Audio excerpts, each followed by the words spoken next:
आज हम लोग स्टार्ट करने वाले क्या हैं, जावा स्क्रिप्ट के बारे में। या यूँ बोलो कि हम लोग लास्ट क्लास में भी जावा स्क्रिप्ट के बारे में थोड़ा बहुत पढ़े भी थे, करेक्ट। लेकिन फिर भी आज एक नया बच्चा भी है और इसको कम से कम फर्स्ट क्लास से ही लेके चलना पड़ेगा, तब कैरी ऑन कर पाएगा ये। ऐसे तेज़ दौड़ने वाले भी हमारे रेस में हैं जो चाहते हैं कि 1 महीने का जर्नी 1 दिन में कंप्लीट कर लें।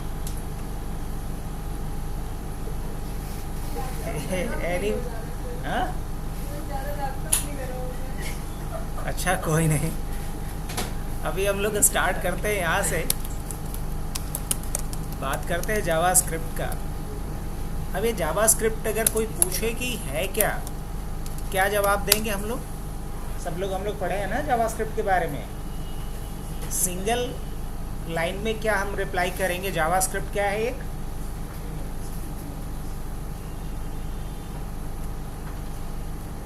जावा स्क्रिप्ट क्या है? प्रोग्रामिंग लैंग्वेज है, बोल सकते हैं। इन शॉर्ट इसको हम लोग क्या कह सकते हैं? जावा स्क्रिप्ट एक प्रोग्रामिंग लैंग्वेज है। JavaScript is an object oriented programming language कहा जा सकता है। अब रही बात कि जावा स्क्रिप्ट क्यों यूज़ करेंगे, क्या पर्पस होगा जावा स्क्रिप्ट को यूज़ करने का, तो क्या बोल सकते हैं कि जावा स्क्रिप्ट क्यों यूज़ करेंगे हम लोग, क्या रीज़न हो सकता है?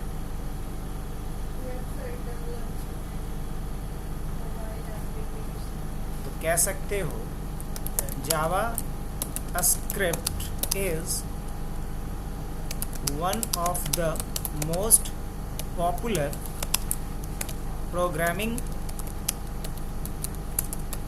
language in the world because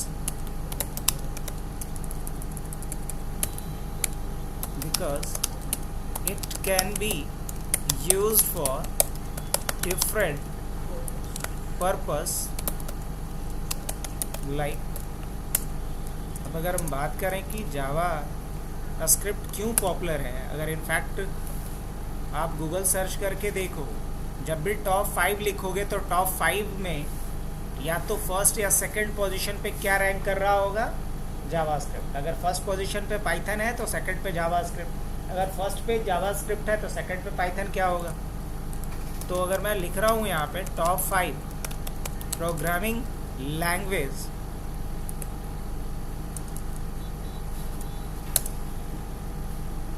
अब टॉप 5 में आप देखोगे पाइथन और जावास्क्रिप्ट जरूर आएगा। अब कभी पाइथन आगे रहता है तो कभी जावा आगे रहता है। अब इन दोनों में ही मेन फाइट है।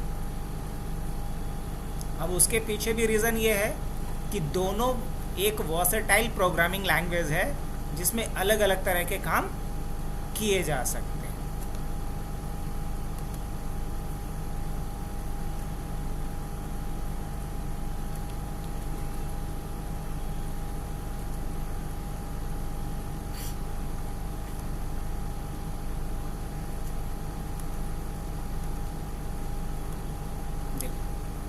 जब भी बात करते हैं हम लोग टॉप 5 की, तो इतना तो मान के चलो जावास्क्रिप्ट 1 या 2 नंबर पे आएगा, और हमेशा फाइट किसके साथ होगा? इसका पाइथन के साथ होगा। इतना दिमाग में बिठा लो। और आगे जब आप जाओगे इंडस्ट्री में तो वहाँ ये चीज़ें आपको ज़्यादा रियलाइज़ होगी कि जो हमने बताया था वो सही था, कितना % सही था वो भी समझ में आ जाएगा, क्योंकि वहाँ आप जावास्क्रिप्ट ही यूज़ कर रहे होगे मोस्ट ऑफ टाइम में। अगर सॉफ्टवेयर डेवलपमेंट या वेब डेवलपमेंट के फील्ड में जाते हो तो अब वहाँ जावास्क्रिप्ट के अलग अलग फ्रेमवर्क के ऊपर आपको काम करना पड़ सकता है। अब ज़रा उसका भी हम लोग जिक्र कर लेते हैं अभी यहाँ पे। तो इतनी बात तो समझ में आ गई कि जावास्क्रिप्ट आज के डेट में पॉपुलर है। अब पॉपुलर होने के पीछे इसके रीजंस क्या क्या हैं? तो फर्स्ट रीज़न क्या आप दोगे? यूज्ड फॉर वेब साइट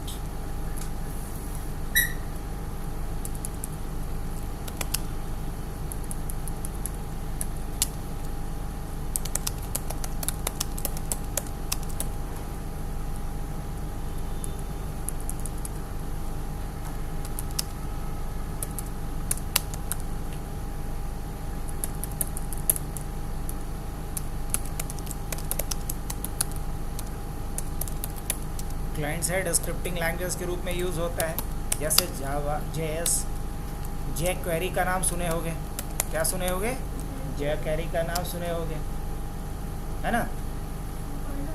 हाँ, रिएक्ट का नाम सुने होगे, React.js का नाम सुने होगे। अब हम लोग इसमें से रिएक्ट पढ़ेंगे बिकॉज रिएक्ट का बहुत ज़्यादा डिमांड है।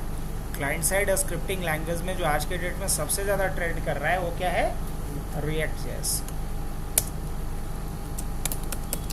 Used in website for server side scripting. अब सर्वर साइड स्क्रिप्टिंग लैंग्वेज के रूप में भी इसका यूज़ किया जाता है।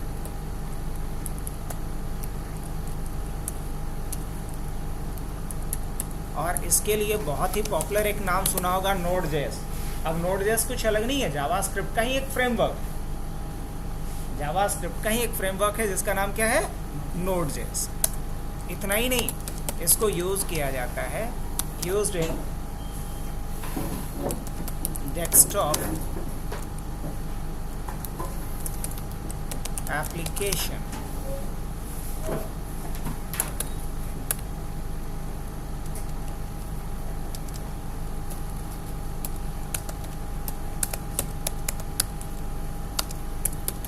और क्या नाम है इसका, Electron.js। इसका भी यूज़ किया जा सकता है किसके लिए, डेस्कटॉप एप्लीकेशन। तो सोचो कि मैक्सिमम ये डोमेन को तो कवर कर ले रहा है। सर्वर साइड स्क्रिप्टिंग के लिए इसका यूज़ किया जा सकता है, क्लाइंट साइड स्क्रिप्टिंग के लिए इसका यूज़ किया जा सकता है, डेस्कटॉप एप्लीकेशन के लिए इसका यूज़ किया जा सकता है। और आज के डेट में एक फील्ड और छोड़ रहा था मैं, यूज्ड इन मोबाइल एप्लीकेशन। क्या, मोबाइल एप्लीकेशन। अब मोबाइल एप्लीकेशन के लिए यूज़ किया जाता है रिएक्ट नेटिव का, रिएक्ट नेटिव। तो अगर मुझे रिएक्ट आता है तो हम रिएक्ट नेटिव को सीख करके मोबाइल एप्लीकेशन डेवलप भी कर सकते हैं with the help of JavaScript. अब सोच के देखो कि पॉपुलैरिटी इसका नहीं हाई होगा तो और किसका होगा। मैक्सिमम एरिया को तो कवर कर ले रहा है।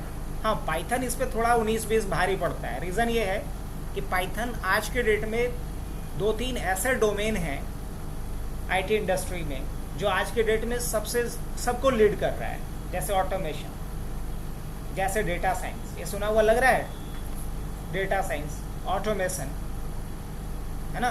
और इसके लिए पाइथन इकलौता राज कर रहा है। AI, machine learning, big data, ये सारे जो ट्रेंडिंग टर्म्स आप लोग सुनते हो कहीं ना कहीं, इन सब के लिए स्पेशली किसका यूज़ किया जा रहा है, पाइथन का। तो ऑब्वियसली मार्केट शेयर किसके पास ज़्यादा होगा, पाइथन के पास। इसलिए हमेशा अगर देखा जाए बहुत क्लोज राइवल अगर, तो पाइथन और जावास्क्रिप्ट एक दूसरे के हैं।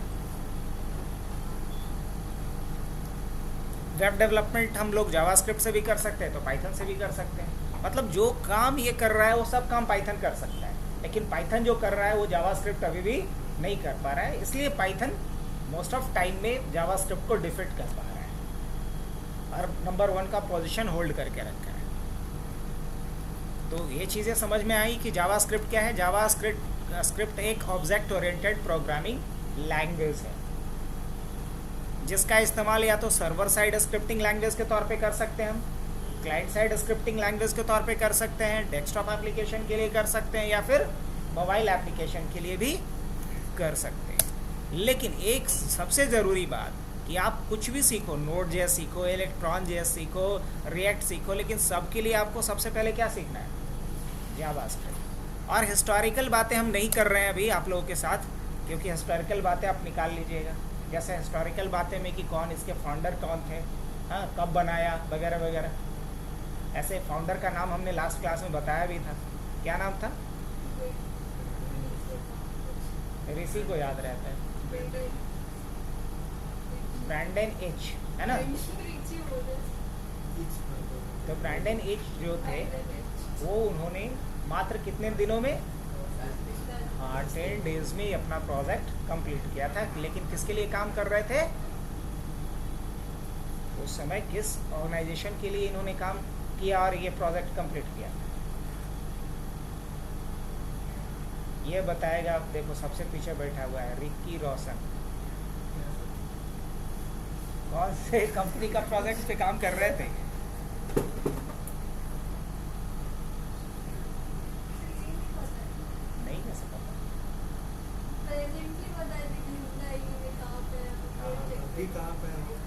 वो पता था, हाँ मौजिला के लिए। अगर हम बात करें जावा स्क्रिप्ट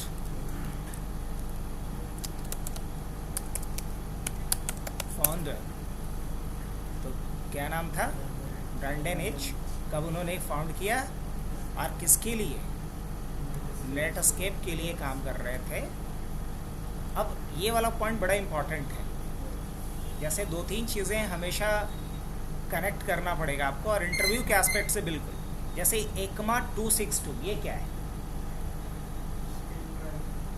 अब ये बेसिकली एक ऑर्गेनाइजेशन है, एक कम्युनिटी है जिसका नाम है ECMA, और इसने एक गाइडलाइन बनाया, एक स्क्रिप्टिंग लैंग्वेज में क्या फीचर्स होने चाहिए उसके लिए इसने एक गाइडलाइन बनाया, और उस गाइडलाइन का नाम रखा ECMA 262। क्या रखा नाम? ECMA 262। अब जावा स्क्रिप्ट को ब्रैंडन ईच ने इस ECMA 262 स्टैंडर्ड को फॉलो करके डेवलप करा। इसलिए कहा जाता है कि जावा स्क्रिप्ट बेस्ड है किस पे? ECMA 262 पे। ECMA स्टैंडर्ड वर्ड से ही चूज किया गया है, ES। देखते हो कि जावा स्क्रिप्ट का कौन सा वर्जन यूज कर रहे हैं हम लोग? ES6, ES7, ES8। ECMA standard 6, 7, 8। लेकिन जो मेजर चेंजेस जावास्क्रिप्ट में हुआ वो उसके किस वर्जन में हुआ था पता? ES6 में। इसलिए कहीं भी इंटरव्यू पे अगर क्वेश्चन आएगा तो ES6 से क्वेश्चन सबसे ज़्यादा। और ES6 को रिलीज किया गया था 2015 में। कब रिलीज किया गया था? 2015 में। तो basically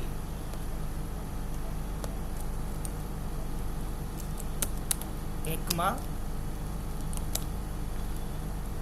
community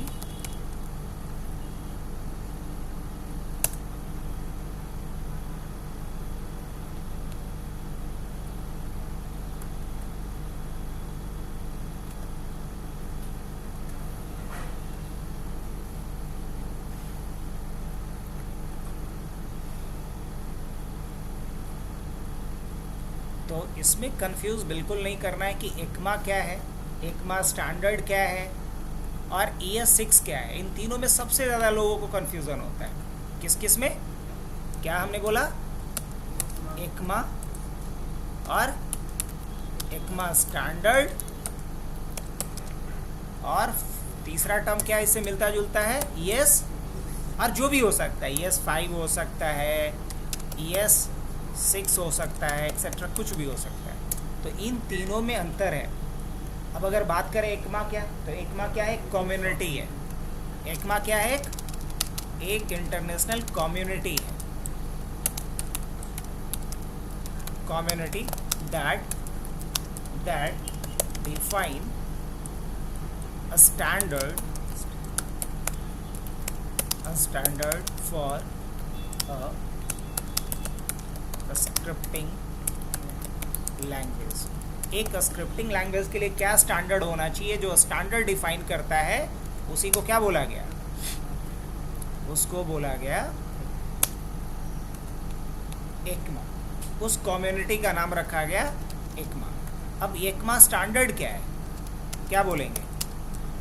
set of guidelines, set of guidelines defined by ECMA for a scripting language. Scripting language के लिए ECMA कम्युनिटी ने जो गाइडलाइन डिफाइन किया उसी को क्या बोला जाता है? ECMA स्टैंडर्ड बोला जाता है। और ES6, ES7, ES8 ये सब क्या है? These are version of JavaScript। JavaScript ये JavaScript का वर्जन है। लेकिन जो मेजर चेंजेस जो आया इन ES6 that was released in 2015। तो अगर हमें रिएक्ट पढ़ना है, नेटिव पढ़ना है, इलेक्ट्रॉन पढ़ना है, तो इसके लिए हमें किसको पढ़ना पड़ेगा? पहले ES6 को पढ़ना पड़ेगा, तभी आप जावास्क्रिप्ट के किसी भी फ्रेमवर्क को सीख सकते हो। उसके हाँ हाँ, तो ऑब्वियसली ECMA का वर्जन है तो ECMA को ही ना फॉलो करता है ये, तो क्या बोलेंगे, ये जावास्क्रिप्ट का वर्जन है। क्यों? क्योंकि ये ECMA स्टैंडर्ड को ही फॉलो करके बनाया गया, तो इसके वर्जन को ही नाम दिया गया ES6। और ECMA का ही वर्जन क्या है तुम्हारा? ES5, ES6, ES7, ES8, ES8। तो इन तीनों में कंफ्यूजन ना हो, इसीलिए मैंने तीनों टर्म को यहाँ पे बता दिया। ऐसे कोडिंग करने के लिए इसकी कोई आवश्यकता नहीं थी, यह सिर्फ एक ओवरऑल हमारे पास नॉलेज होना चाहिए, ताकि हमारा अगर यूनिवर्सिटी एग्ज़ाम हो या इंटरव्यू हो, उसके प्रोस्पेक्टिव से हमें पता होना चाहिए। आगे बढ़ सकते हैं। अब नेक्स्ट पॉइंट की तरफ अगर हम चलें तो सवाल ये आता है कि अभी हमारा काम क्या है, हम लोग जावास्क्रिप्ट को किस पर्पस से यूज़ करने वाले हैं? हम लोग अभी जावास्क्रिप्ट को यूज़ करने वाले हैं वेबसाइट के लिए। अब वेबसाइट में भी किसके लिए? क्लाइंट साइड स्क्रिप्टिंग, है ना। हम क्या बोलेंगे कि हमारा इंटेंशन क्या है जावास्क्रिप्ट को यूज़ करने का? तो हम कह सकते हैं we have to use JS, short में लिख सकते हैं ना, फॉर वेबसाइट डेवलपमेंट, है ना, as client side scripting language. अब क्लाइंट साइड स्क्रिप्टिंग लैंग्वेज के रूप में क्यों यूज़ करने वाले हैं, ज़रा इसके पीछे भी जो रीज़न है वो क्लियर कर लें। We have to use JavaScript for website development, या चलो इसको इन कर देते हैं, in website development as client side scripting language.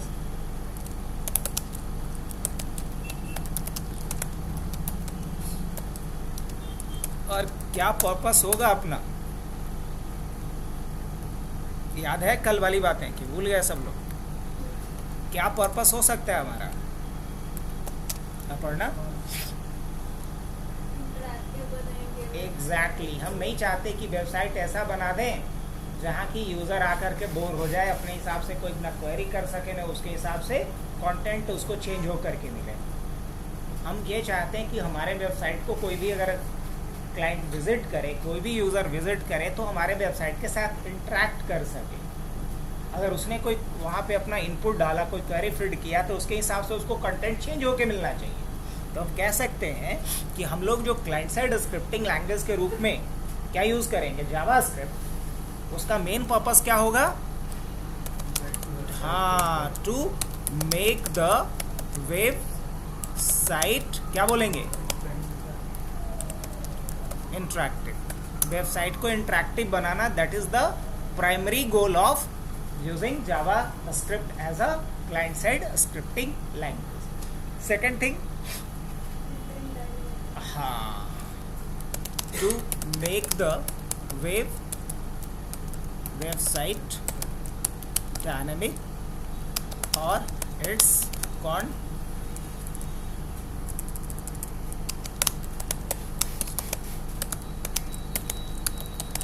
Website और उसके कंटेंट को हम क्या बनाना चाह रहे हैं? डायनेमिक बनाना चाह रहे हैं। That is the second main reason behind using JavaScript as a client side scripting language. अब इसका क्या मतलब है?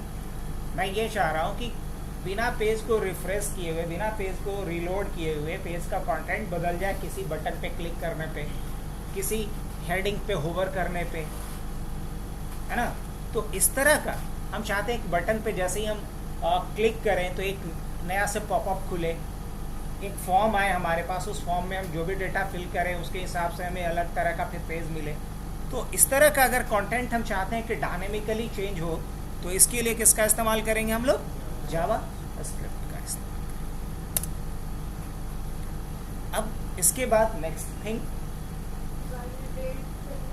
हाँ, अब बहुत सारी चीज़ें ऐसी होती है, जैसे कि जनरली क्या होता था पहले कि अगर यूज़र ने कोई फॉर्म फिलअप करा, उसने फॉर्म सबमिट किया, फॉर्म में गलत भी कुछ डाल दिया, उस सर्वर पे जाएगा, सर्वर वैलिडेट करके तब क्लाइंट को बोलेगा कि आप गलत डाले हो, फिर से डालो।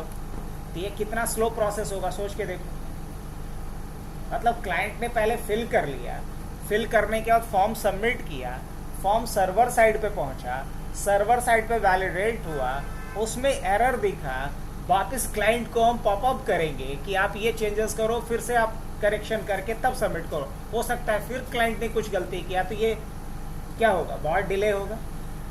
तो होना क्या चाहिए कि अगर क्लाइंट साइड पे एक यूज़र फॉर्म फिलअप कर रहा है, अगर उसने कुछ भी गलत फिलअप किया, तो at that time of form fill up उसे एक पॉपअप दे करके बताना चाहिए कि आप ये गलत डाल रहे हो, ये नहीं ये डालो।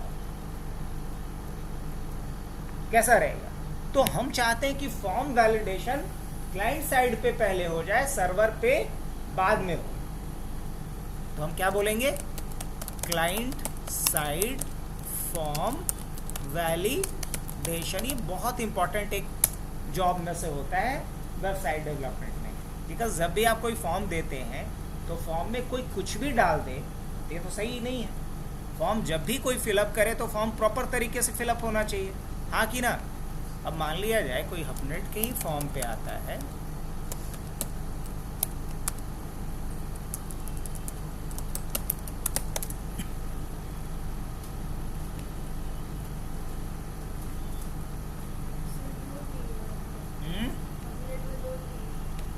हबनेट में 2 टी दे दिए,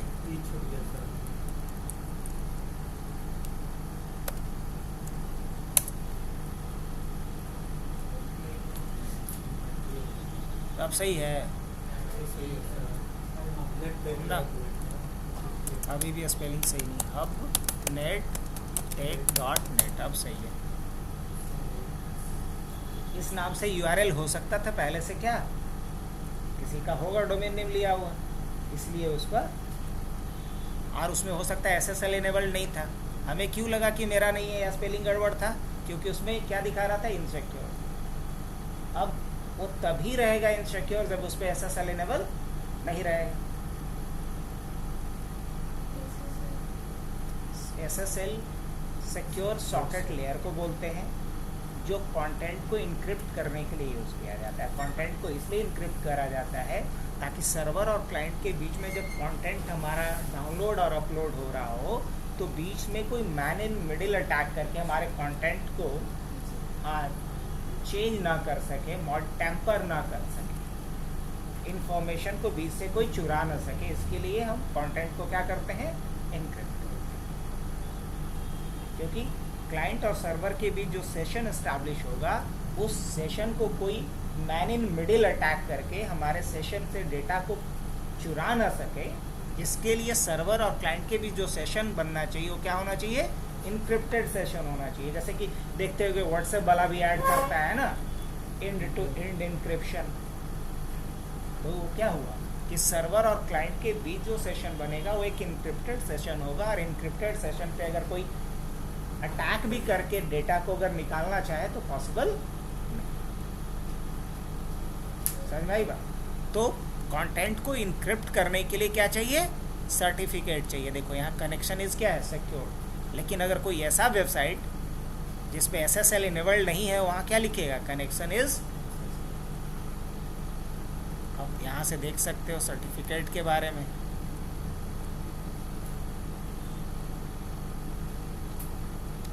अभी हम लोग बात क्या कर रहे थे, मेनली हाँ फॉर्म का जिक्र कर रहे थे। अभी जैसे कि मान लो कि कोई बंदा आता है इधर, एक फॉर्म फिलअप करता है, सपोज यहाँ पे आया और अपना फॉर्म फिलअप किया, कुछ भी नाम में हो सकता है कि इसने ये डाल दिया, ईमेल आईडी में कुछ भी डाल दिया, फ़ोन नंबर में कुछ भी डाल दिया, लाइक स्पेस ही डाल दिया, सब्जेक्ट में मान लो पाइथन डाल दिया, मैसेज में लिखा नो, और क्या कर रहा है ये, सेंड मैसेज। क्या है, फॉर्म सबमिटेड सक्सेसफुली। अब ये यहाँ पे एक बहुत बड़ा क्या है, प्रॉब्लम है। किसी ने कुछ भी आके मैसेज डाला, सबमिट कर दिया, यहाँ कोई वैलिडेशन नहीं लगाया गया है। लेकिन तरीके से क्या होना चाहिए था कि नहीं, यहाँ जब भी कोई नाम डाल रहा है तो नाम का पहला जो होना चाहिए कैरेक्टर वो अल्फ़ाबेट होना चाहिए। जब कोई अपना ईमेल आईडी डाल रहा है तो ईमेल आईडी में कम से कम @ ज़रूर होना चाहिए, जिसको यूपीएन सफिक्स बोलते हैं। फ़ोन नंबर अगर कोई डाला है तो फ़ोन नंबर कम से कम 10 डिजिट का होना चाहिए था और वो स्पेस नहीं होना चाहिए। समझ में आ रही बात? लेकिन यहाँ कोई भी वैलिडेशन नहीं लगाने के कारण क्या होगा कि कंटेंट का इनवैलिड होने का चांसेस बहुत ज़्यादा है, क्योंकि यूज़र इंटेंशनली भी गलत डाल सकता है और बाय मिस्टेक भी गलत डाल सकता है। पहले भेज दिया। तो किसी भी लैंग्वेज के फ्रेमवर्क को सीखने से पहले क्या सीखना चाहिए हमें? उस लैंग्वेज के का कंप्लीट नॉलेज होना चाहिए, तब फिर उसके फ्रेमवर्क के ऊपर बात करें। अब किसी को पाइथन ही नहीं आएगा, डायरेक्ट जाएंगे सीख लेगा क्या? नहीं संभव है। पहले उसका हमें पाइथन का नॉलेज होना चाहिए, तब जाएंगे सीखेंगे। किसी को पीएचपी नहीं आता है, लारावेल कैसे सीखेगा? क्योंकि लारावेल में शॉर्ट फॉर्म में सारा कुछ लिखा हुआ रहता है पीएचपी का ही, तो पहले पीएचपी पता होना चाहिए। तो हर लैंग्वेज का अपना फ्रेमवर्क है, ऐसा नहीं कि सिर्फ पाइथन का फ्रेमवर्क है। जैसे फ्लास्क सुने होगे, जैंगो सुने होगे, ये सब पाइथन का फ्रेमवर्क है, वेब फ्रेमवर्क हुआ। लारावेल का नाम जो अभी हमने लिया वो पीएचपी का एक फ्रेमवर्क है। Node JS, Vue JS, next JS, ये सब जो है किसका है? एक्सप्रेस जेएस, ये सब किसका फ्रेमवर्क है? जावास्क्रिप्ट का फ्रेमवर्क है। तो हर लैंग्वेज का अपना फ्रेमवर्क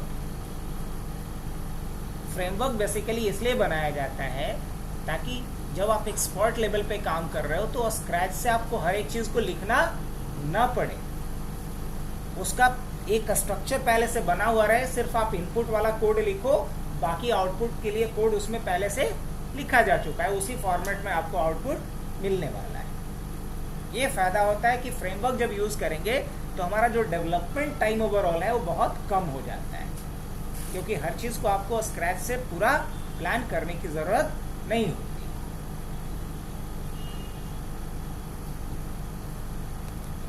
लेकिन फ्रेमवर्क को समझने के लिए लैंग्वेज का पहले समझ होना चाहिए। तो फॉर्म वैलिडेशन ये काम हम जावास्क्रिप्ट से ही करेंगे क्लाइंट साइड पे। इसके अलावा इसके अलावा आप कह सकते हो इवेंट मैनेजमेंट। इवेंट, अब जैसे इवेंट कहने का मतलब कोई अगर पेज को स्क्रॉल करे तो मुझे कोई एक्टिविटीज़ परफॉर्म करना हो, कोई अगर मान लो कि यहाँ क्लोज ही करना है हमारे वेबसाइट को, जैसे यहाँ पे ले जाए पॉइंटर को तो उसे कोई मैसेज दे, जैसे अभी क्लोज का मैसेज आया उसके जगह पे उसको थैंक यू या बेटर नेक्स्ट टाइम कुछ भी अगर हम पॉपअप करना मैसेज देना चाह रहे हैं तो वो भी कर सकते हैं। अभी जैसे कि कोई यहाँ पे क्लिक करे तो कुछ अलग तरह का ऑप्शन आना चाहिए। ये सब काम हम किसके थ्रू करके रख सकते हैं? जावास्क्रिप्ट के थ्रू। मान लो यहीं पे एक बटन बना करके हम दे दें और चाहते हैं कि जैसे ही इस पर क्लिक करें, जैसे अभी इस पर होवर कर रहे हैं तो एक ड्रॉप डाउन मेनू आ रहा है अच्छा सा स्लाइड करके, ये भी हम जावास्क्रिप्ट से कर सकते हैं। हम चाहते हैं यहाँ पे एक लॉगिन का सिंपल बटन दे करके रखें और जैसे ही ये बटन है, अब जैसे ही हम इस पर क्लिक करेंगे देखना कुछ अलग कहानी होने वाला है। तो एक अलग पेज यहाँ मिडिल में आ गया जहाँ से एडमिन क्रेडेंशियल मांग रहा है। अगर हमने एडमिन क्रेडेंशियल जैसे ही डाला तो हमारा हबनेट एडमिन पैनल खुल जाएगा, जहाँ से जा कर के हम सारा कुछ मैनेजमेंट से रिलेटेड काम कर सकते हैं। मान लो कोई नया एडमिशन की एंट्री करनी है, किसी का सर्टिफिकेट इशू करना है, किसी का मार्कशीट इशू करना है, वो सारा काम यहाँ से किया जा सकता है। लेकिन ये एक अलग पेज पे डाला गया है। हो सकता है कि बस मैं यहाँ पे जैसे ही क्लिक करूँ यहीं पे एक पॉपअप करके नया लॉगिन प्रॉम्प्ट इस तरह का आ जाए, कैसा रहेगा? तो वो सारा काम हम किसके ज़रिए कर सकते हैं? इजीली जावास्क्रिप्ट के ज़रिए। अगर किसी भी कंटेंट को अपनी ज़रूरत के हिसाब से हम बदलना चाहते हैं तो वो सारा काम हम किसके थ्रू करेंगे? जावास्क्रिप्ट के ज़रिए करेंगे। तो इवेंट मैनेजमेंट का काम भी जावास्क्रिप्ट के ज़रिए हो सकता है। इमेज, अगर हमें स्क्रॉलर बनाना है तो इमेज स्क्रॉलर के लिए भी क्या बनाना पड़ेगा? ये कुछ अलग बात बोल रहा है, इमेज स्लाइडर लिख देता हूँ। इसके लिए भी हम लोग जावास्क्रिप्ट का यूज़ करेंगे। इसके अलावा अगर हमें कैलेंडर बनाना है, क्या बनाना है, कैलेंडर का फैसिलिटी देना है। इसके अलावा हमें क्लॉक बनाना है, क्या बनाना है, क्लॉक बनाना है अलग अलग तरह का, स्टॉप वॉच वगैरह का कॉन्सेप्ट देखे होंगे। अलग अलग तरह का कैलकुलेटर बनाना है, अलग अलग तरह का कैलकुलेटर बनाना है, जैसे एज कैलकुलेटर, करेंसी कन्वर्टर। तो ये जितना भी आप वेबसाइट में छोटा छोटा एप्लीकेशन देखते हो वो सब बना सकते हैं। अगर हम कोई ऑनलाइन एप्लीकेशन बनाना चाह रहे हैं, ऑनलाइन एप्लीकेशन बनाना चाह रहे हैं, जैसे कोई एक हम टेक्स्ट एडिटर बनाना चाह रहे हैं, टेक्स्ट एडिटर बनाना चाह रहे हैं, तो हम बना सकते हैं। एक मज़े की बात समझें। अच्छा एक बात बताओ, मोस्टली अभी तक आप लोग जितना भी कोडिंग किए हो उसमें एज ए आईडी क्या यूज़ किए हो आप लोग? VS कोड ना, तो इसको बोलने में इतना समय लगेगा। अभी तक सबसे ज़्यादा एज ए आईडी किसका इस्तेमाल किए हो? जो नहीं बोला वो उन लोगों की कैटेगरी में आएगा कि खाना तो खा लिया लेकिन बोलने के लिए तैयार नहीं है कि हम खाएं। मतलब चाहता है कि फिर नेक्स्ट टाइम उसको पूछा जाए। तो सबसे ज़्यादा जो आईडी हम लोग यूज़ करते हैं वो VS कोड यूज़ किया अभी तक। अब पता है VS कोड को पूरा का पूरा कहाँ लिखा गया है? इलेक्ट्रॉन JS में लिखा गया है, मतलब जावास्क्रिप्ट में लिखा गया है। समझ में आ रही बात? तो वही बात है, गुड़ खाए गुलगुल्ले से परहेज नहीं। मतलब जावास्क्रिप्ट हर जगह है। हम कोई भी वेबसाइट यूज़ करते हैं उसमें भी जावास्क्रिप्ट है। हम लोग जो VS कोड लिख करके भी कोड करने वाले हैं वो भी क्या है, जावास्क्रिप्ट में ही तो लिखा गया है। इलेक्ट्रॉन JS को यूज़ करें। इलेक्ट्रॉन JS किसके लिए यूज़ होता है? Desktop application. तो अगर हम कोई टेक्स्ट एडिटर बनाना चाहें तो उसके लिए भी किसका यूज़ करेंगे?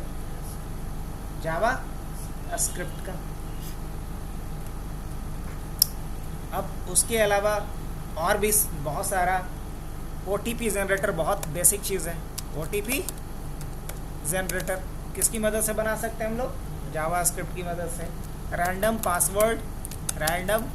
पासवर्ड जनरेटर, ये हम किसकी मदद से बना सकते हैं?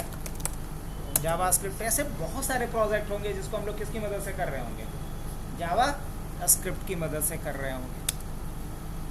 तो ये रही बात हाउ का। अब रही बात कि जावास्क्रिप्ट को हम लोग यूज़ कैसे कर सकते हैं। तो जावास्क्रिप्ट को वेब डेवलपमेंट के पर्पस से अगर हम लिखना चाह रहे हैं तो लिखने के लिए हमारे पास मेजर दो अप्रोच होगा, या तो एक्सटर्नल फाइल बना करके या फिर इंटरनल HTML के कोड में ही हम जावास्क्रिप्ट को लिखें, या फिर अलग से फाइल बना करके लिखें। एक और इम्पॉर्टेंट पॉइंट कि जावास्क्रिप्ट को हम लोग बेसिकली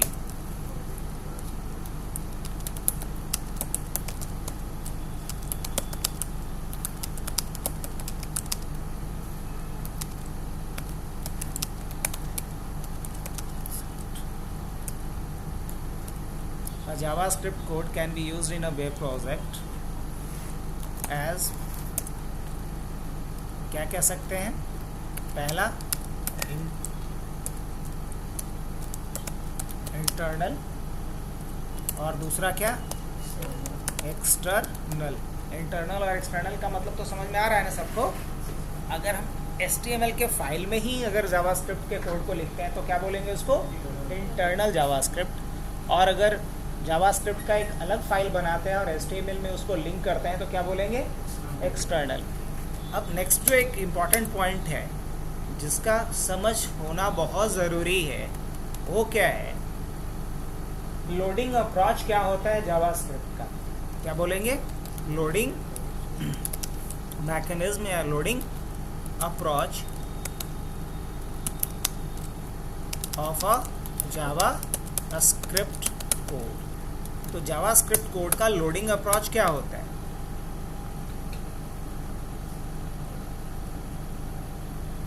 लोडिंग अप्रोच तीन में से कोई एक हो सकता है। पहला कि सबसे पहले जावास्क्रिप्ट ही लोड हो जाए, दूसरा पहले HTML और CSS लोड हो जाए तो जावास्क्रिप्ट लोड हो, और तीसरा दोनों साथ साथ लोड हो। यही हो सकता है। Load HTML and CSS first, फिर क्या हो सकता है लोड JS फर्स्ट, और तीसरा क्या हो सकता है load HTML CSS and JS।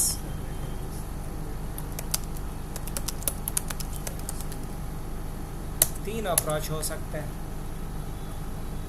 और इस अप्रोच के लिए दो कीवर्ड यूज़ किया जाता है। एक को बोलते हैं एसिंक और दूसरे को बोलते हैं डेफर। एसिंक और डेफर। एसिंक होता है कि एक साथ सब अगर करना हो तो, डेफर तब जब हम चाहते हैं कि जावास्क्रिप्ट बाद में लोड हो, HTML CSS पहले लोड हो तो ये दो प्रॉपर्टी है जावास्क्रिप्ट को लोड करने के लिए, एसिंक और डेफर। ये जब हम लोग कोडिंग करेंगे तो चीज़ें अपने आप धीरे धीरे समझ में आ जाएंगी। आगे बढ़ें।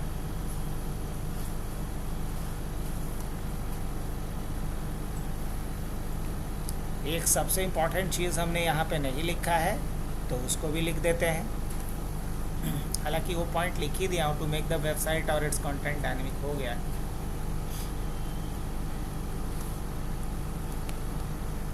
अब आ जाते हैं अपने कोडिंग पार्ट पे, और आज कुछ एक छोटा सा ही सही बट हम लोग प्रोजेक्ट भी करके देखने वाले हैं। समय अभी है हम लोग के पास अच्छा खासा। तो सबसे पहले एक फ़ोल्डर बना लेता हूँ मैं, और इसका नाम रखता हूँ First.js Pro, रख सकता हूँ। अब इस First.js Pro को हम क्या कर लेते हैं, ओपन कर लेते हैं। किस में आकर के VS Code। देखो जावास्क्रिप्ट को डेस्कटॉप एप्लीकेशन के लिए कैसे यूज़ करते हैं वो मैं नहीं बताने जा रहा हूँ।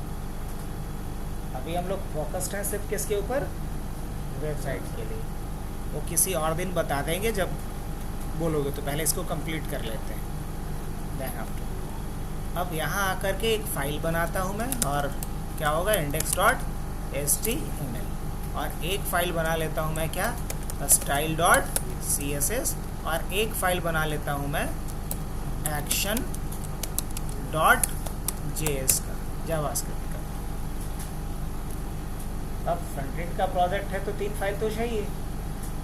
अब इसमें सबसे पहले हम लोग आ जाते हैं index.html में, यहाँ करके एक बेसिक कोड लिख लेते हैं कंप्लीट।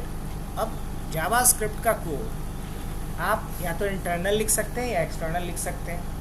अभी सबसे पहले हम लोग यहाँ आते हैं और एक हेडिंग डालते हैं, और यहाँ हेडिंग में डाल देते हैं welcome to JavaScript, welcome to JavaScript, ऐसा कुछ एक मैसेज दे देते हैं। इस पेज को गो लाइव कर लेते हैं।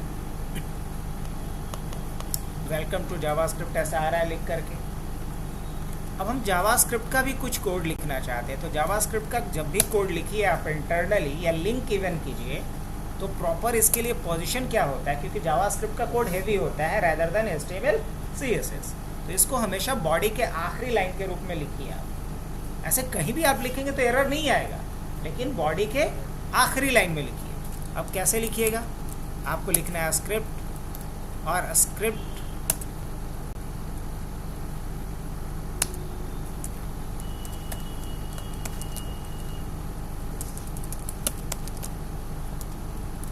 स्क्रिप्ट को बंद कर लेंगे, और यहाँ जो भी कोड लिखेंगे वो जावास्क्रिप्ट का कोड माना जाएगा स्क्रिप्ट के अंदर। अब यहाँ क्या लिखना है, मुझे जो भी बात लिखनी है वो आप लिख सकते हैं। अब मान लो मुझे पेज पे ही कुछ चीज़ें लिखवानी है, तो हम क्या लिखेंगे पेज पे। अब HTML का जो पेज होता है जावास्क्रिप्ट उसको किस नाम से जानता है, डॉक्यूमेंट के नाम से। HTML को क्या बोलता है जावास्क्रिप्ट, डॉक्यूमेंट। तो क्या लिखेगा डॉक्यूमेंट, डॉक्यूमेंट पे लिखना है मुझे, तो लिखने के लिए एक मेथड होता है जावास्क्रिप्ट के पास राइट, तो क्या लिखेंगे डॉक्यूमेंट डॉट राइट। अब जो चीज़ें राइट करवानी है वो लाइन चेंज करके करवानी है, तो सबसे पहले मुझे क्या लिखना पड़ेगा BR। अब BR लिखे हैं मतलब HTML का एक टैग हम यूज़ कर रहे हैं किसके अंदर, जावास्क्रिप्ट के अंदर। ये लाइन को सिर्फ चेंज करेगा, BR क्या करता है लाइन को ब्रेक करता है, लाइन को चेंज करता है। अब मुझे इसके बाद क्या लिखवाना है, this line added by JavaScript, ऐसा कुछ मैसेज दे सकते हैं? हाँ, दे सकते हैं। आखिरी में सेमीकोलन लगाने की आदत डाल ले तो ज़्यादा अच्छा है, लेकिन जावास्क्रिप्ट बहुत लिबरल है, बहुत पोलाइट है। अगर नहीं भी सेमीकोलन दोगे तो ये बुरा नहीं मानेगा, एरर नहीं देगा। बट आदत अगर डाल के रखते हैं तो कोई दिक्कत नहीं होगी। अगर नहीं भी देंगे तो एरर नहीं आएगा, बाकी लैंग्वेज की तरह। अब अगर मैं इसे दोबारा से क्या करता हूँ, गो लाइव,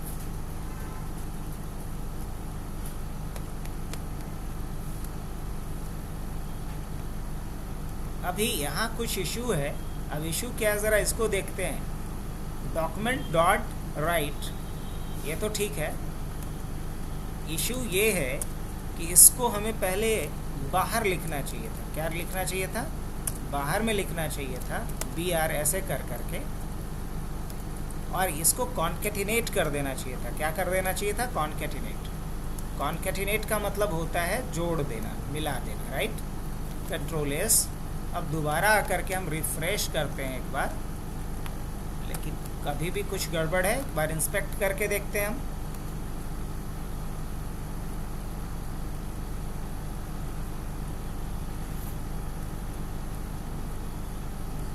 यहाँ जावास्क्रिप्ट का लाइन चल रहा है।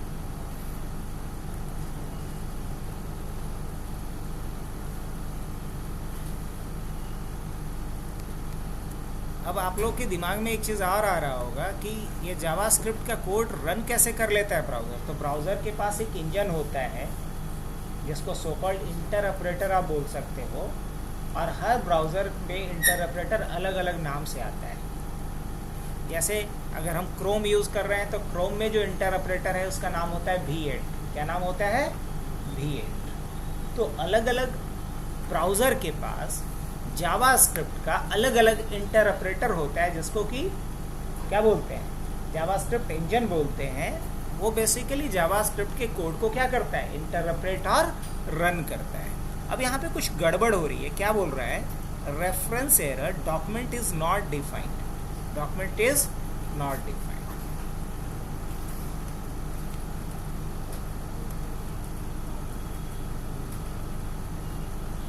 ओह, डॉक्यूमेंट का स्पेलिंग देख रहे हो कितना भयानक है। My bad.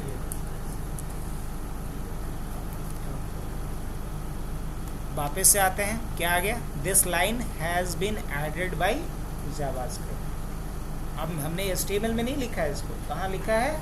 जावास्क्रिप्ट में लिखा है, और इसके कंटेंट को चेंज किया, और यहाँ पे आ भी रहा है ये, दिखा। अब ये BR नहीं लगाते तो क्या करता? लाइन चेंज नहीं करता, वहीं पे डाल देता। मैं आपको समझाने के लिए बस इसको यहाँ से कट करता हूँ, कंट्रोल एस करता हूँ, वापस से आकर के दिखाता हूँ। अच्छा, दोनों में H1 ऐसा डाला गया था, तो H1 है तो लाइन ऐसे भी चेंज कर भी देगा, कोई दिक्कत नहीं। अब रही बात, ये हमने सीखा कि जावास्क्रिप्ट के यूज़ करके पेज पे कुछ भी प्रिंट करवाना हो तो इसके लिए हमारे पास क्या मेथड है? राइट मेथड है। बट राइट मेथड को कॉल कौन करेगा? कॉलर आईडी क्या है? डॉक्यूमेंट। तो क्या लिखना पड़ेगा? डॉक्यूमेंट डॉट राइट, और यहाँ जो मैसेज आपको देना है वो मैसेज आप दे दो।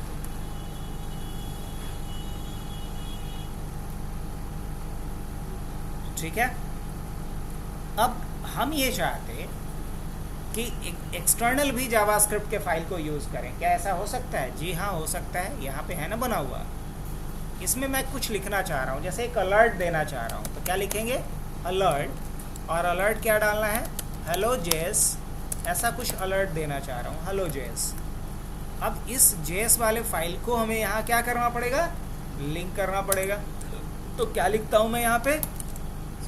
स्क्रिप्ट, और इसी स्क्रिप्ट के अंदर में हमें क्या डालना पड़ेगा? स्क्रिप्ट src, और स्क्रिप्ट का नाम क्या था वहाँ पे? action.js। That's it. अब कंट्रोल ए से सेव करता हूँ, वापस आता हूँ यहाँ पे। क्या बात है, पहले क्या आ गया? Hello JS. क्या आया? Hello JS.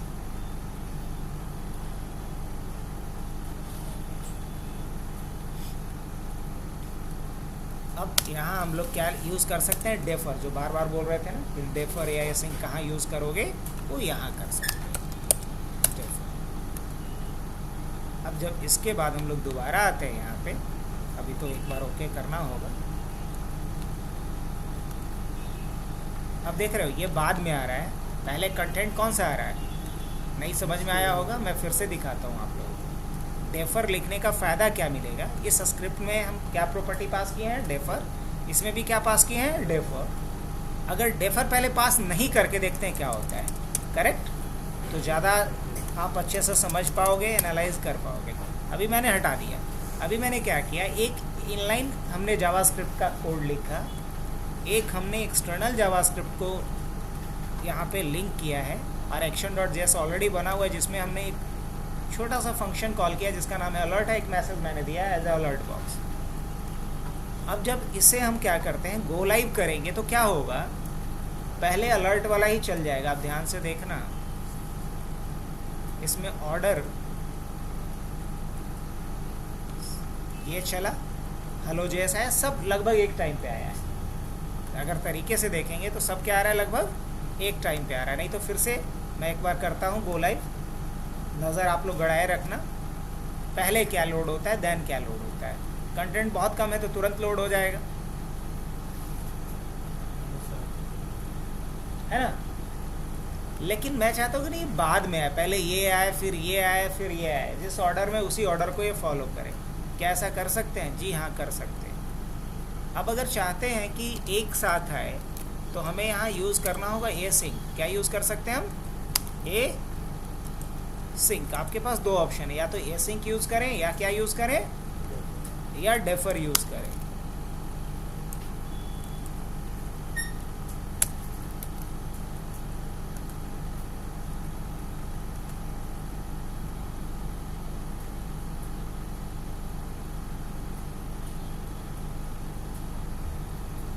ठीक है। अब चूंकि कंटेंट इतना कम है कि दोनों लग रहा है कि एक समय पे अपीयर हो रहा है। अब ज़रा हम एसिंक के जगह पे क्या लिखते हैं, डेफर।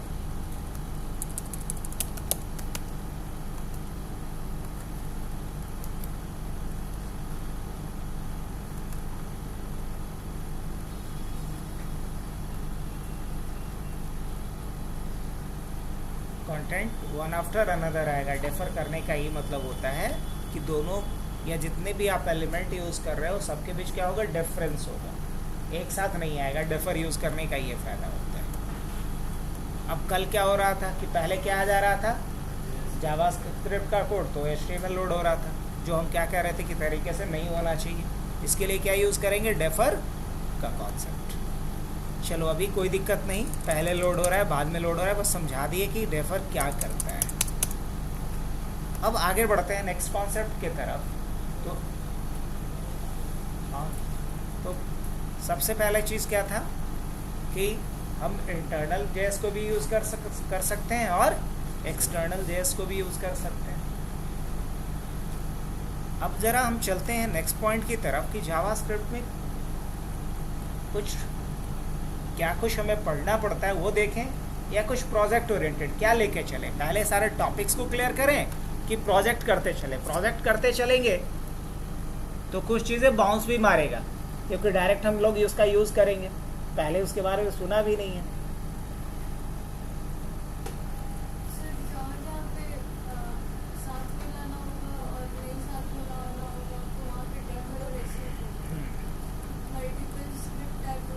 हाँ बिल्कुल हो सकता है, जैसे अभी तो एक हुआ है ना, ऐसा दसों स्क्रिप्ट एक साथ हम यूज़ कर रहे होंगे एक ही फाइल में। अगर हम चाहेंगे कि दसों एक साथ लोड हो तो हम एसिंक को यूज़ करेंगे। अगर हम चाहेंगे कि दसों वन आफ्टर अनदर जिस ऑर्डर में लिखा गया उसी ऑर्डर में लोड हो तो डेफर का यूज़ करेंगे।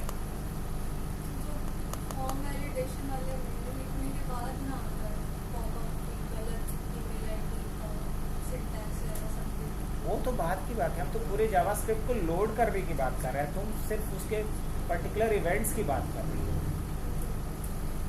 मैं यहाँ बात कर रहा हूँ कि जावास्क्रिप्ट का फाइल अगर मल्टीपल है तो उसको लोड करने का क्या स्ट्रैटेजी होना चाहिए। जैसे कि मान लो दो जावास्क्रिप्ट का फाइल है तो दोनों जावास्क्रिप्ट का फाइल एक साथ लोड हो, कि पहला वाला लोड हो जाए तब दूसरा वाला लोड हो, उसकी बात हो रही है। अब तुम क्या बोल रहे हो कि एक जावास्क्रिप्ट का फाइल बनाई हो जिसमें फॉर्म वैलिडेशन का कोड लिखी हो, तो फॉर्म वैलिडेशन का कोड जो लिखे हैं तो तुम्हारा कंसर्न है कि जब हम टाइप कर ले तब न चेक हो कि टाइप करते के साथ चेक हो। तो ये दोनों पॉसिबल है, दोनों क्या तीनों पॉसिबल है। तीनों बोले तो टाइप करते करते ही चेक कर ले, टाइप जैसे ही कंप्लीट हो तो चेक कर ले, और जब हम सबमिट बटन पे क्लिक करें तो चेक कर ले। तो उसका इस डेफर और एसिंग से कोई लेना देना नहीं, वो इवेंट्स हो गया और ये लोडिंग स्ट्रैटेजी हो गया। आगे बढ़े।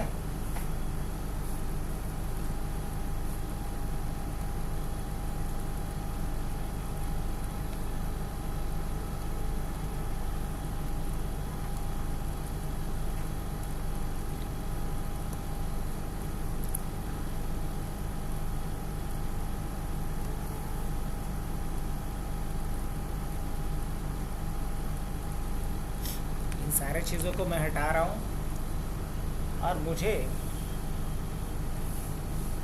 अगर जावास्क्रिप्ट पढ़ना है तो कुछ चीज़ों को पहले कंप्लीट करना पड़ेगा। अब क्या कुछ कंप्लीट करना पड़ेगा मैं लिख दे रहा हूँ, और उसका यूज़ करते हुए एक प्रोजेक्ट करने वाले हैं। Notes of JS. सबसे पहले तो हमें आना चाहिए कॉन्सेप्ट किसका, वेरिएबल का, फिर कांस्टेंट का, वेरिएबल कांस्टेंट, फिर डेटा टाइप, फिर ऑपरेटर ऑपरेटर्स। ऑपरेटर के बाद अगर बात करें तो कंडीशनल स्टेटमेंट,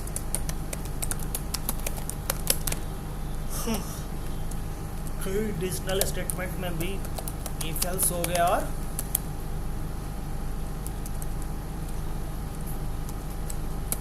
स्विच केस होगा। उसके बाद बात करें लूप का, तो लूप में भी बहुत सारा होगा, लाइक फॉर होगा, फॉर ऑफ होगा, फॉर इन होगा, फॉर इन होगा,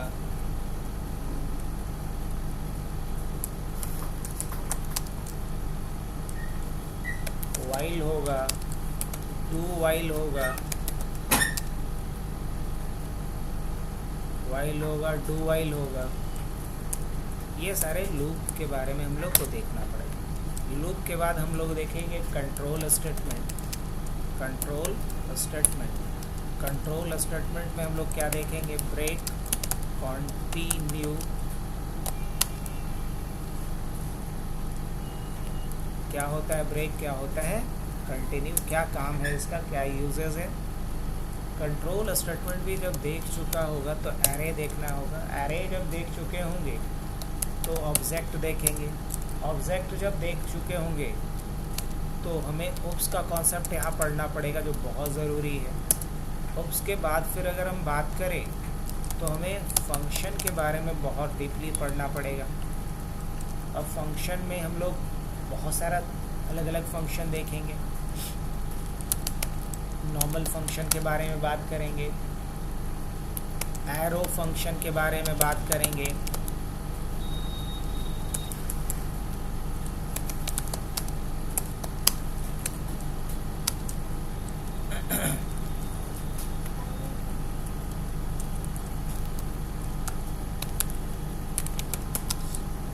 एनोनिमस फंक्शन के बारे में बात करेंगे, कॉल इमीडिएट फंक्शन के बारे में बात करेंगे,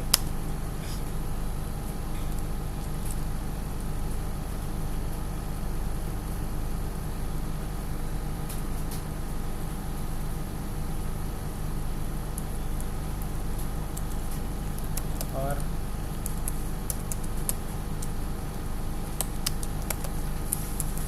उसको एक अलग ही बना देंगे।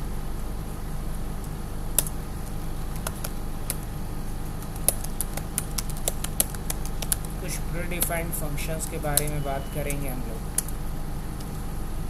जैसे डेट,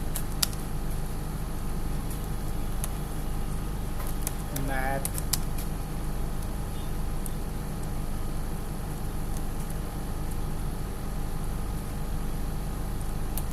सेट, टाइम आउट,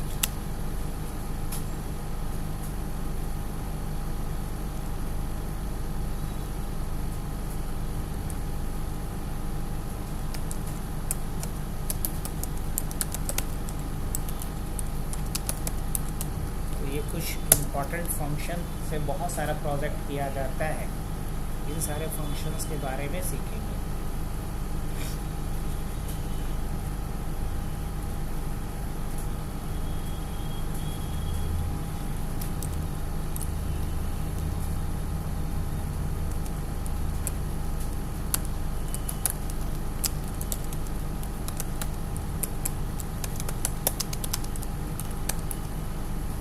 फिर हम लोग ES6 के कुछ इम्पॉर्टेंट फंक्शंस के बारे में पढ़ेंगे जो ES6 में ऐड किया गया पहले वाले वर्जन्स के साथ नहीं था।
फिर उसको भी कर सकते हो, क्या बोला जाता है उसको, रेस्ट, क्या बोल सकते हैं, रेस्ट ऑपरेटर।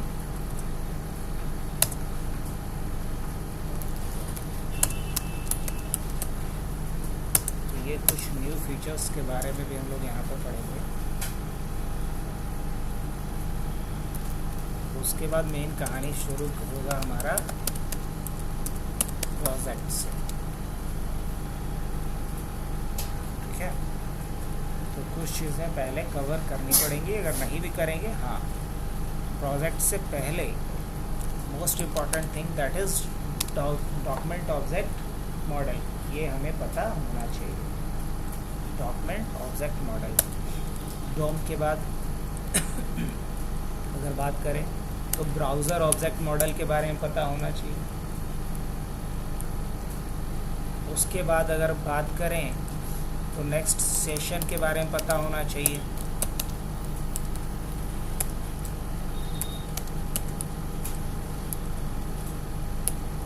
कुकी जैसे ही लिखते हैं,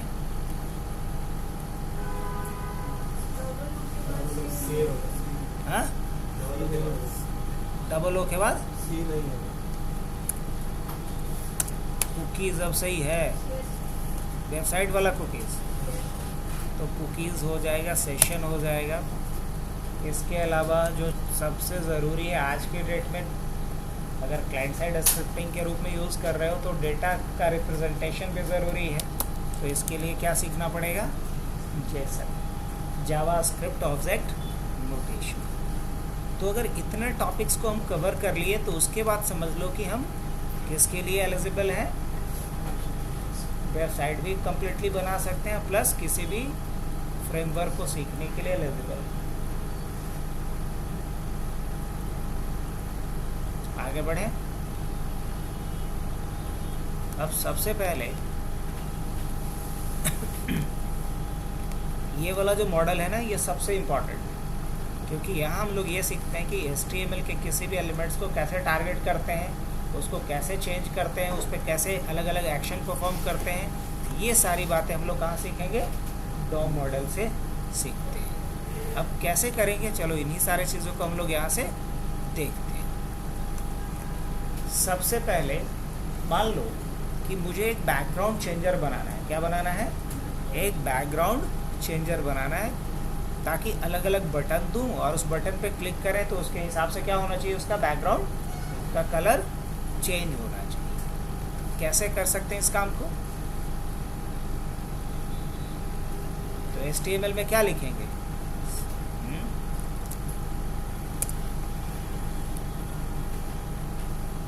HTML में क्या लिखेंगे ताकि हमारा 4 कलर हो, उन 4 कलर का बटन एक बन जाए, छोटा छोटा राइट से।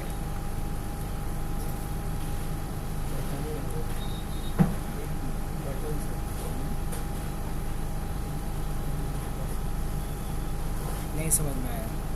मैं ये चाहता हूँ कि अगर ये पेज है तो पेज के राइट साइड में कंटेंट जो भी रखना है आप रख लीजिए, कोई दिक्कत नहीं है। यहाँ पे 4 बटन ऐसे दिखना चाहिए अलग अलग कलर का, और इस पर जैसे ही क्लिक करें उसी के हिसाब से बैकग्राउंड का कलर क्या होता है, चेंज होता है। क्या हो सकता है ऐसा कि नहीं, तो यहाँ भी किसका यूज़ कर पड़ेगा, अभी जावास्क्रिप्ट का, क्योंकि क्लिक इवेंट्स पे, किसी बटन के क्लिक इवेंट्स पे हम इसका क्या करना चाह रहे हैं, फॉर्मेटिंग चेंज करना चाह रहे हैं। तो ये काम भी किसके ज़रिए होगा, जावास्क्रिप्ट के ज़रिए होगा।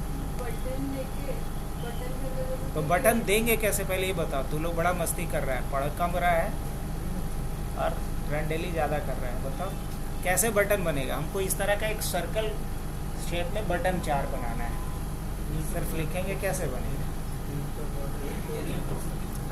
क्या कर देंगे। तो क्या लूँ पहले इसके लिए, ये बताओ। कुछ तो लिखना पड़ेगा ना, डिव ही लेंगे ना। अच्छा चलो डिव लेंगे, कितना डिव लेंगे, 4 डिव लेंगे ना। अच्छा, चारों डिव का कुछ ना कुछ एक क्लास डाल देते हैं। क्लास क्या डाल दिया जाए, क्लास का नाम डाल देते हैं कलर पिकर, CP डाल सकते हैं। अब कितना बनाना है, 4 बनाना है, 4 CP के नाम से बन गया। अब इसे हम ID भी कुछ अलग अलग दे सकते हैं या नहीं, हाँ बिल्कुल दे सकते हैं।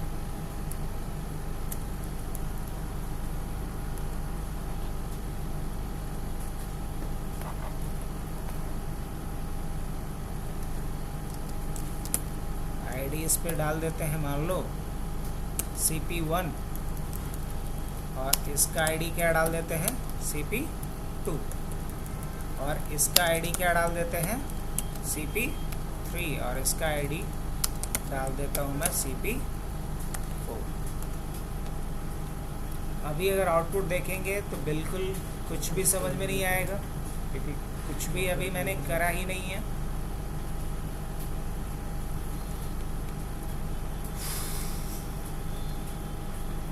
अब यहाँ मुझे बटन लगाना है, लेकिन चलो बटन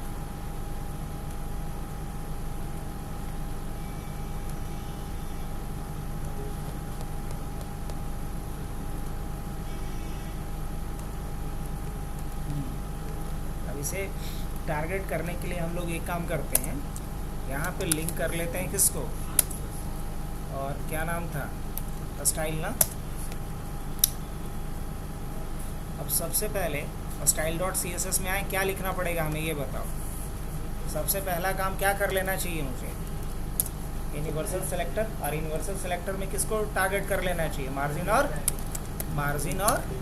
मार्जिन क्या रख लेना, 0, पैडिंग क्या रख लेना, 0, और एक और क्या टारगेट कर लेना चाहिए, बॉक्स साइजिंग, और क्या लेना चाहिए, बॉर्डर बॉक्स। काम हो गया यहाँ तक का। चलो इसके बाद क्या करना है, उस बटन का कुछ ना कुछ शेप देना है। तो किस बटन के लिए क्लास क्या लगाए हैं, CP ना, CP रखें, कुछ और रखें, CP रखें। तो CP, और CP में सबसे पहले क्या कर लेना है बताओ, विड्थ ले लेते हैं। इसका विड्थ कितना रख लेते हैं, 100 पिक्सल्स, आई थिंक ज़्यादा बड़ा हो जाएगा। चल भाई 70 रख ले, 70 पिक्सल। और इसका हाइट भी क्या रख लो, 70 पिक्सल। ऐसा क्यों ले रहे हैं, बिकॉज सर्कल बनाना है मुझे। और उसके बाद इसका क्या करेंगे हम, बॉर्डर डाल देंगे 2 पिक्सल्स सॉलिड, और क्या डाल देंगे यहाँ पे, रेड। और उसके बाद क्या करेंगे, इसका बॉर्डर रेडियस क्या डाल देंगे इसका। अगर अभी बॉर्डर रेडियस नहीं डालेंगे तो कैसा दिखेगा ये। चल पहले आउटपुट देखते हैं हम लोग, अभी कुछ ऐसा दिखेगा, राइट। अब हम चाहते क्या है कि ये हाँ पहले तो ये फ्लोट करके राइट में आ जाए। तो क्या कर लिया जाए, इसमें फ्लोट प्रॉपर्टी लगाएंगे और फ्लोट क्या डाल देंगे, राइट। अब जब आकर के देखेंगे तो चलो ठीक है। अब राइट जब फ्लोट हमने कर दिया तो राइट से कुछ मार्जिन भी रख लें 100 पिक्सल्स का। अब ज़रा देखें कैसा आ रहा है। नहीं, अभी अपना पोजीशन ये नहीं छोड़ा है, तो पोजीशन अपना ये छोड़ेगा, इसके लिए इसका पोजीशन प्रॉपर्टी लगा दिया जाए। हाँ, पोजीशन इसका लगा दिया जाए। अब ये छोड़ देगा वहाँ से, नहीं, लेकिन इसके साथ इशू ये आ रहा है कि अगर हम पोजीशन लगा रहे हैं तो हर एलिमेंट अलग अलग हो जा रहा है। अच्छा कोई नहीं, तो ये जो राइट हमने लिखा है इसके जगह पे मैं क्या लिख देता हूँ, मार्जिन राइट लिख देता हूँ। क्या लिख देता हूँ, मार्जिन राइट कितना दे देता हूँ, 100 पिक्सल मुझे दाहिने तरफ से। लेकिन ये मार्जिन राइट देने से क्या हुआ, सबके बीच स्पेस आ जाए। और राइट अगर इसी को एक डिव में लिए हुए रहते तो ज़्यादा ईजी हो जाता। अच्छा चलिए एक काम करता हूँ मैं, इसमें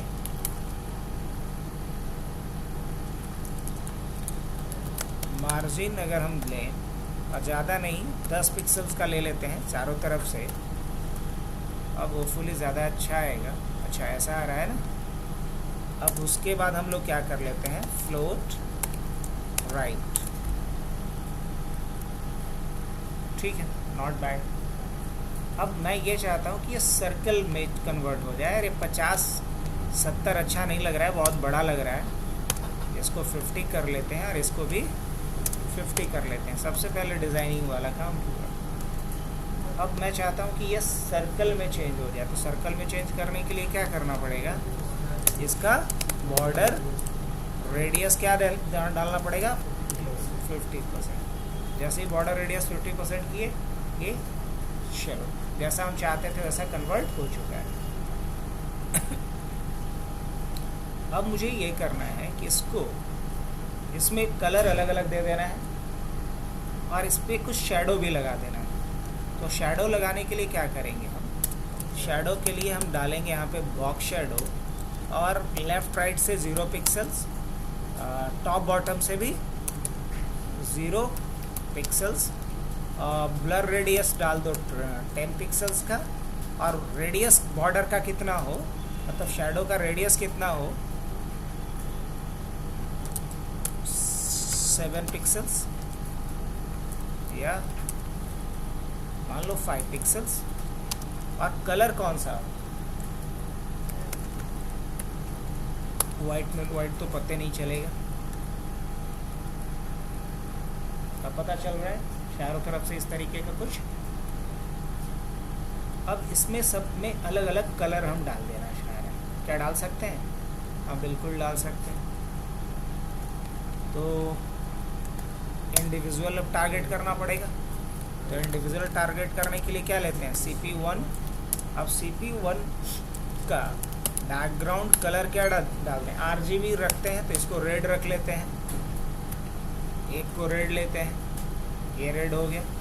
अब रेड में पता नहीं चलेगा, नहीं ना, तो इसका बॉर्डर जो मैं रखा हूँ ना, रेड के जगह पे अगर कुछ और ले लिया जाए,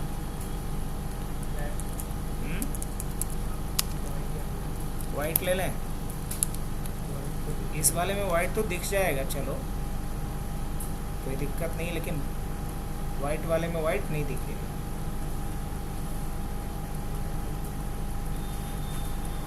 ब्लैक ही ले लेते हैं, हर जगह दिखेगा क्या।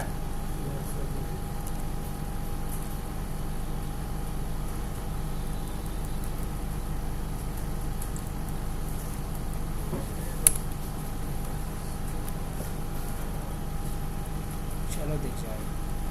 अब इसके बाद इसका कलर अलग करना है कुछ।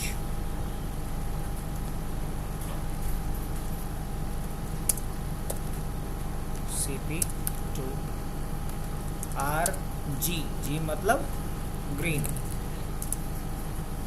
और थर्ड क्या होगा RGB3, और ये क्या होगा ब्लू, और आखिरी क्या होगा ब्लैक, आखिरी क्या होगा ब्लैक। तो यहाँ करके देख लेते हैं सभी में अलग अलग।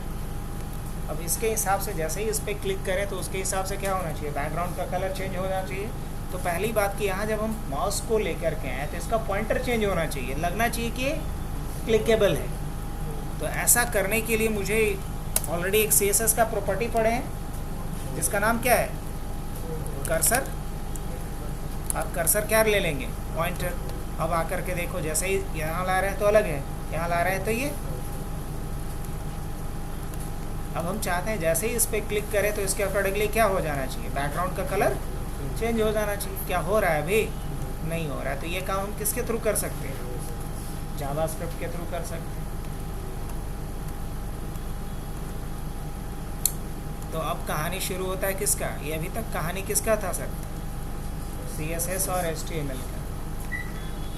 और इसमें जो कंटेंट लिखना होगा वो लिख लेना HTML से।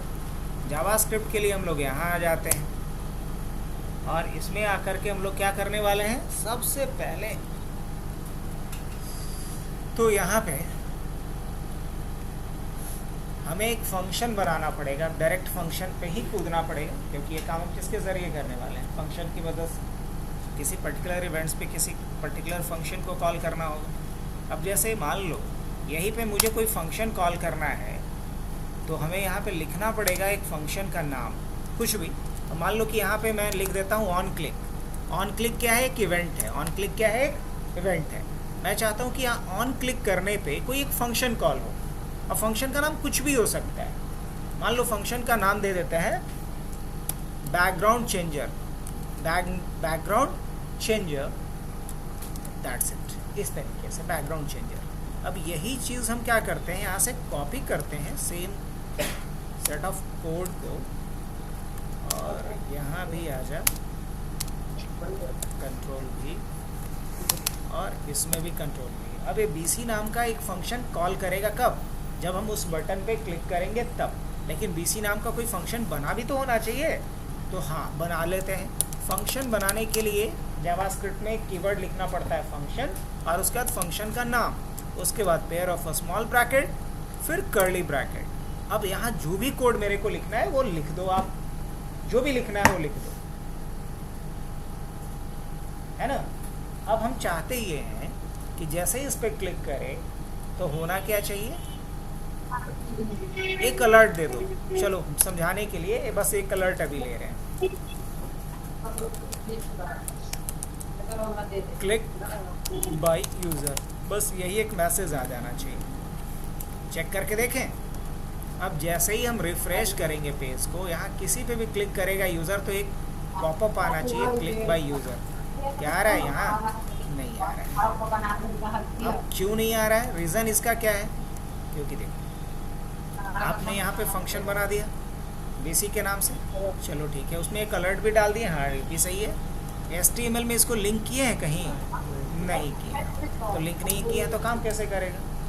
तो इसके लिए मुझे यहाँ पे लिखना पड़ेगा स्क्रिप्ट src, और किसको लिंक कर लें, action.js को।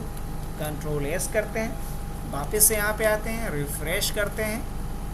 अब किसी पे भी क्लिक करते हैं तो क्या आ रहा है, क्लिक बाय यूज़र आ रहा है। तो कुछ चीज़ें आप क्लैरिटी बढ़ रही है कि कैसे कैसे क्या करना है मुझे। जैसे ही इस पर क्लिक कर रहा हूँ क्या आ रहा है, एक पॉपअप आ रहा है, बट मुझे पॉपअप नहीं लाना है, यहाँ पे कोई अलर्ट मैसेज नहीं लाना है, बल्कि इसके जगह पे क्या लाना है, मुझे बैकग्राउंड को चेंज करना है, बैकग्राउंड का कलर चेंज करना है, यही ना। आ जाते हैं इसमें, हम बस लॉजिक क्लियर करने के लिए ऐसा कर रहे हैं। अब बैकग्राउंड का कलर चेंज अगर करना होगा तो HTML के पेज को हम क्या कहते हैं, जावास्क्रिप्ट में डॉक, हमें क्या लिखना पड़ेगा, document dot style dot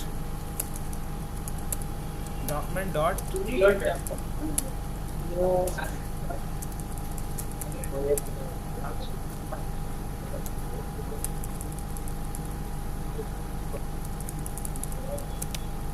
body dot style dot background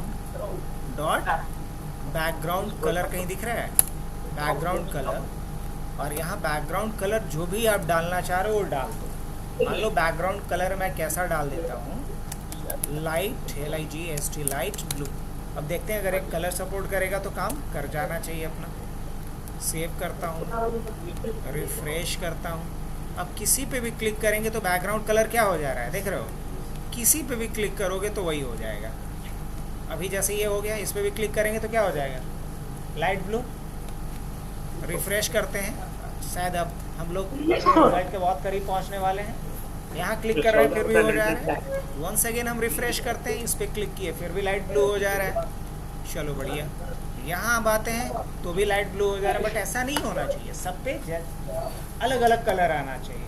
तो खैर बैकग्राउंड चेंज करना तो आ गया अपने को, बट ये डायनेमिकली चेंज होना चाहिए। ये नहीं कि किसी भी एलिमेंट पे क्लिक करें तो बैकग्राउंड कलर सेम हो, ऐसा नहीं करना है। तो मुझे करना क्या पड़ेगा, यहाँ मुझे पास करना पड़ेगा अलग वैल्यू, और वो वैल्यू हम कहाँ रिसीव करेंगे, यहाँ, और उसी के अकॉर्डिंगली इसका कलर चेंज कर देंगे। तो ये जो फंक्शन मैंने कॉल किया है इसको बोलते हैं टेक समथिंग रिटर्न, ये टेक नथिंग रिटर्न नथिंग। ना तो ये कॉलिंग के टाइम में कोई वैल्यू हम यहाँ पास कर रहे हैं, ना मुझे कोई वैल्यू रिटर्न कर रहा है। अगर फंक्शन के बारे में पढ़े हो तो, नहीं पढ़े हो तो पढ़ाएंगे इसके बारे में पूरे डिटेल में। तो अभी इस फंक्शन को देख के लग रहा है कि ये take nothing return nothing nature का है, लेकिन हमें इसको किस नेचर का बनाना पड़ेगा, take something return nothing nature का। मतलब मुझे कुछ वैल्यू इसमें पास करनी है। तो वैल्यू क्या पास करना है, तो कलर कोड पास कर दे भाई। तो कलर कोड क्या होगा, अगर रेड यूज़ कर रहा हूँ मैं, क्या यूज़ कर रहा हूँ, रेड, तो मैं क्या लिख सकता है यहाँ पे, रेड के लिए लिख सकता हैश, और उसके बाद FF मतलब 255 इसके लिए, रेड के लिए वैल्यू, ग्रीन के लिए 00 और ब्लू के लिए भी 00। अब ये कलर कोड किसका हो गया, रेड का। अगर नहीं याद, गूगल सर्च में जाओ, वहाँ पे डालो हेक्स कोड, आप डालोगे हर कलर का आपको हेक्स कोड मिल जाएगा। अगर रटने में बिलीव नहीं करना है तो हर किसी का हेक्स कलर कोड।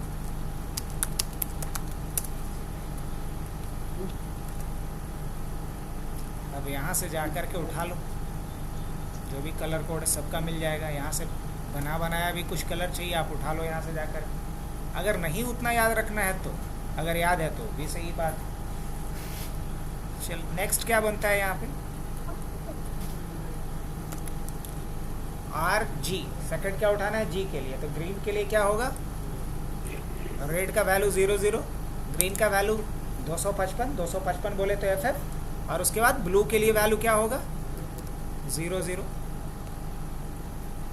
उसके बाद फिर किसके लिए, ब्लू के लिए, तो क्या डालेंगे यहाँ पे 00 00 FF।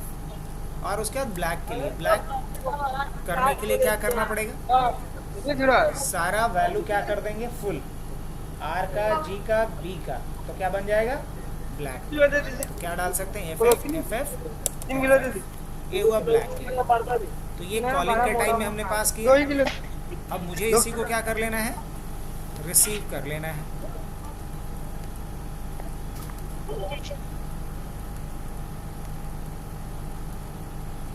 देखो यहाँ रिसीव किया हूँ मैं, नहीं, कलर कोड CC के नाम से यहाँ रिसीव कर लेते हैं। और यहाँ क्या डालेंगे कि बैकग्राउंड का कलर क्या हो जाए, जो CC का वैल्यू है वही बैकग्राउंड का कलर होना चाहिए। जो CC का वैल्यू है वो बैकग्राउंड का कलर होना चाहिए। यहाँ CC में रिसीव कौन सा वैल्यू हुआ है, ये वाली वैल्यू, ये कलर कोड यहाँ रिसीव हुआ। ये यहाँ सॉरी यहाँ से पास किए हैं और ये रिसीव कहाँ हुआ, यहाँ पे सीसी में, और यहीं पे हमने उसका कलर कोड डायरेक्ट जो लिख रहे थे वेरिएबल पास कर देंगे इसमें। अब हमारा काम हो चुका होगा। इसको आकर के देखो, रिफ़्रेश कर लो पहले। इस पर क्लिक करेंगे, बैकग्राउंड कलर ब्लैक होना चाहिए। इस पर क्लिक करेंगे, ब्लू होना चाहिए। इस पर क्लिक करें, ग्रीन होना चाहिए। इस पर क्लिक करें, रेड होना चाहिए। इस पर क्यों नहीं हो रहा है? क्योंकि आप लोगों ने भी गलत सलाह दे दिया। यहाँ कोड जो देना होगा, ये सारा कलर मिलाएंगे तो वाइट हो जाएगा, इसको 0 0 देना पड़ेगा, तब जा कर के क्या होगा, ब्लैक होगा। अब जब रिफ़्रेश कर लो पहले, इस पर क्लिक करेंगे तो ब्लैक हो गया। इस पर क्लिक करेंगे, इस पर क्लिक करेंगे, इस पर क्लिक करेंगे, तो बताओ जावास्क्रिप्ट का पावर समझ में आया? तो इस तरीके से हमारा पहला प्रोजेक्ट भी कंप्लीट हुआ। क्या कैसे होगा बताओ? हाँ, करके दिखा, बोलना नहीं है, करना है, करके दिखा। लॉजिक बाद में हमको समझा देना, पहले कर लो।